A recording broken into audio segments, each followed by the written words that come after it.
There is a story regarding the founding of this country that not a lot of people know, and those who do tell the story leave out some very important key aspects of it that I would like to share with you today.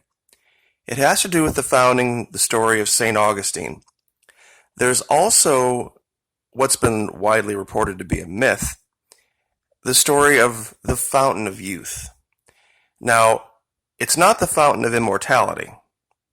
I've made allegation in other videos that there are graves in this region that show people living to ages far beyond what they should have been able to live to at that time. I showed one specific one, but in today's video, I'm going to show you 14 of them. I took a special trip out to a cemetery that I knew very well and took pictures of these graves. And I believe these two stories are connected.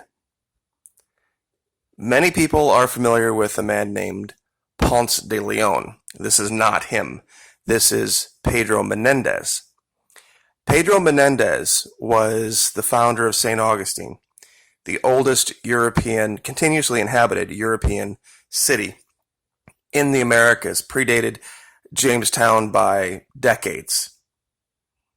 St. Augustine was 1565. This man was here as early as 1535, as were the French. Of course, Jamestown was 1620.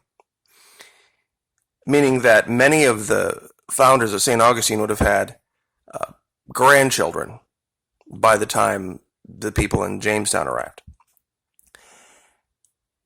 In this region, there are two cities I want to talk about. St. Augustine, of course, many people know the story of St. Augustine, but a lesser known city, just inland, across the St. Johns River, is a place called Green Cove Springs. Now, for you World War II buffs, this was a very strategic port during the war, but it also has another claim to fame.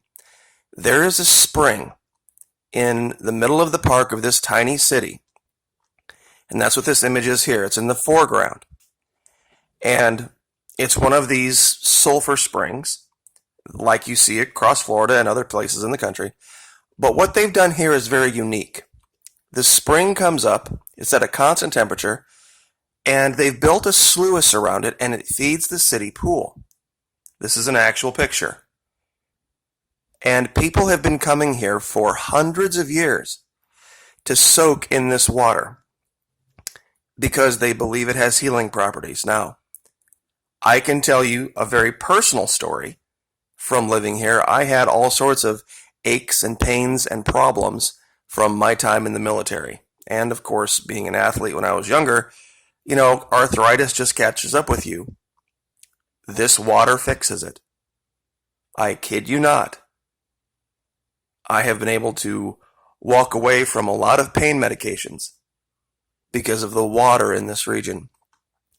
Now, when you take my personal experience, that's only anecdotal, but then you look at the history and you see the hundreds and hundreds and maybe thousands of people that have sworn by this since the 1800s. And just real quick, the water comes up out of the spring here, feeds the pool. They don't put any chemicals in it. It goes out the other side and into a little creek and then goes out into the St. Johns River. And here are some pictures from the 1800s and 1900s of people doing this. This is quite a ways back when there was just the small soaking pool. And then they at one time had a big covered area where many, many people would come. People would baptize. There were big events where hundreds of baptisms would take place here. Now, what does this have to do with the last crusader? You see, this man was known as the last crusader, true crusader. When he came ashore in St. Augustine, he did something very different. And this is a lot of the people that tell the story of St. Augustine don't tell this part of the story because it doesn't kind of go along with their whole scientific worldview.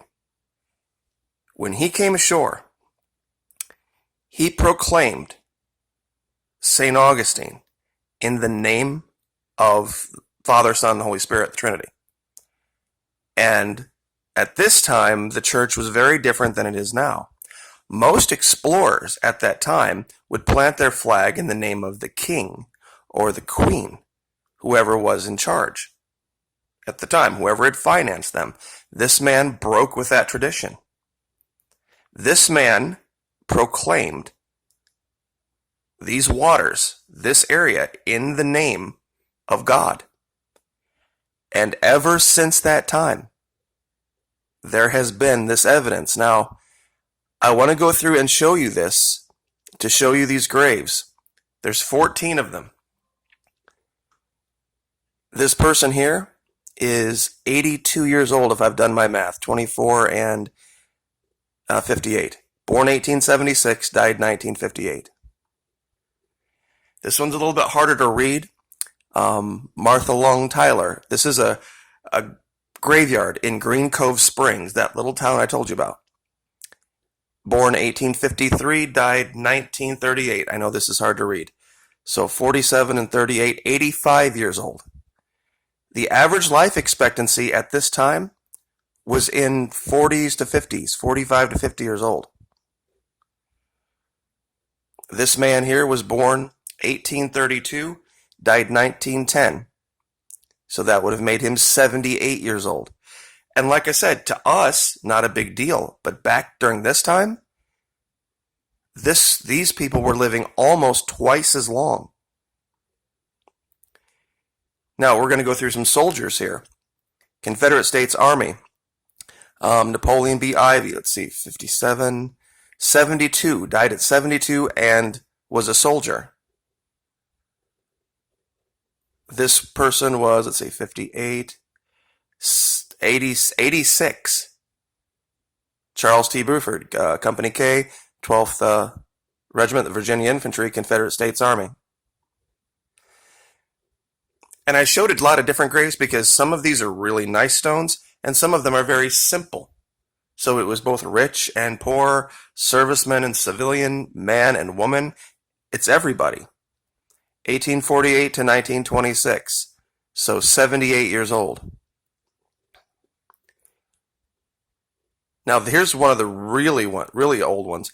Mary E. Taylor, 1872, didn't die until 1964. She was 92 years old.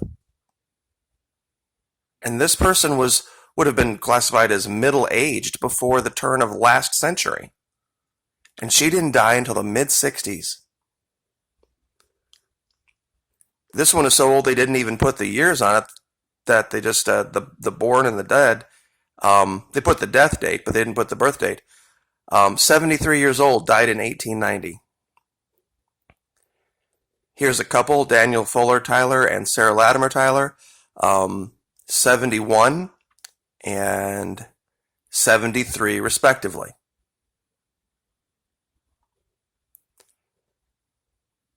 This is Reverend Fizel, I guess. Let's see, 44, would be 77 years old. Here's a person named Bradbury Seavey, 78 years old. There's one coming up here that's going to blow your mind. T.J. Branning, Florida, Sergeant, Company B, 2nd Regiment, Florida Cavalry, born 37, died 1913, pardon me, 76 years old. This is the one that I had taken a picture of before and had lost. Lewis Wilford, PV2, North Carolina Regiment, Revolutionary War, 1751, died 1849. This person was 98 years old and was born 15 years before we won the war in 1776. He was 15 years old at that time. The Constitution was ratified in 1789, so he was 38 years old when the Constitution was ratified. And he lived all the way up to the Civil War.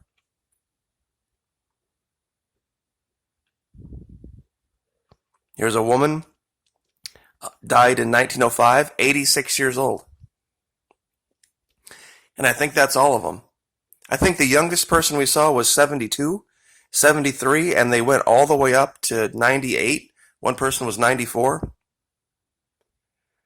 So you take this and my personal story, having lived here for a decent amount of time, and then the stories that came out of this region over the last couple hundred years. And plus, given this man's blessing of the water, you really have to wonder if this particular man may have had some ties with the actual bloodline and the Templars. Because that's pretty amazing. And I know it's a story that a lot of naysayers are going to try to debunk and say it's just because it's nicer and warmer here. It's also why I stayed away from giving any modern statistics, because there's a lot of snowbirds down here. A lot of people come here to retire, and that kind of moves up the average age of people here. So that's why I didn't use any of that. But there is something in the water here, and I can't explain exactly what it is. And usually when that's the case, from my experience, it's the result of divine intervention. So, a story from Florida that not a lot of people know. Like, share, subscribe.